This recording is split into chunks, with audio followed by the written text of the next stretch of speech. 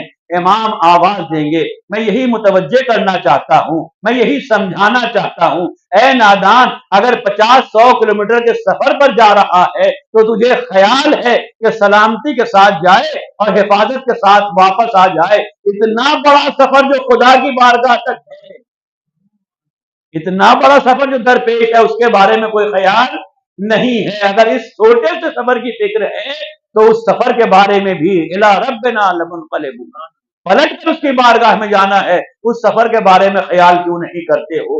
عزیزان گرامی، دعاؤں کے ذریعے امام نے حالات کو منقلب کیا ہے، ماحول کو منقلب کیا ہے اور خدا کے پیغام کو پہنچایا ہے، دین کی حفاظت کی ہے انہی دعاؤں کے ذریعے۔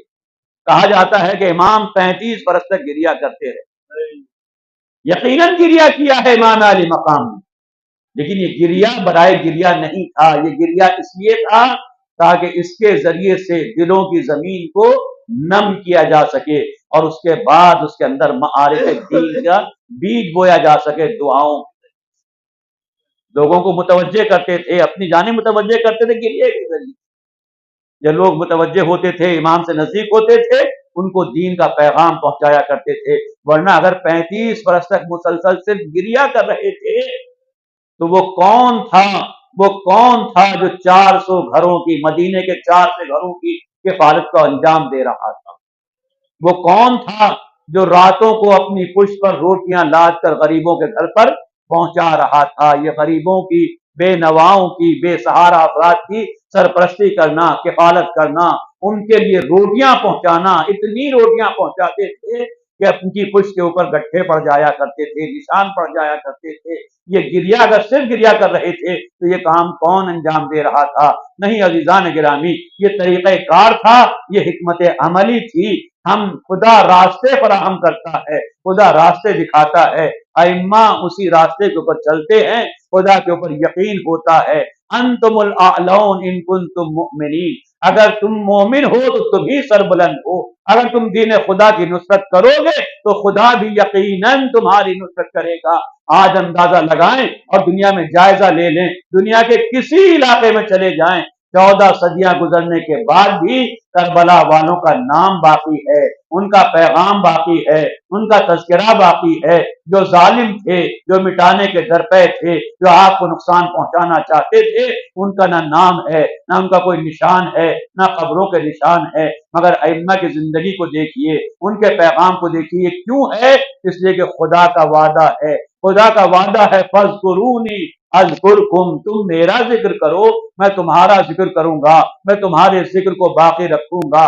دنیا لاکھ مٹانا چاہے، لاکھ کوششیں کرے، نہ معلوم کتنے طوفان آئے، کتنی کوششیں کی گئیں، مگر ان تمام باتوں کے باوجود آج بھی یہ ذکر باقی ہے، یہ تذکرہ باقی ہے۔ یہ کیوں؟ اس لیے کہ یہ خدا پر ایمان اور خدا کی راہ میں جد و جہد کا نتیجہ ہے، دین خدا کی نصرت کا نتیجہ ہے۔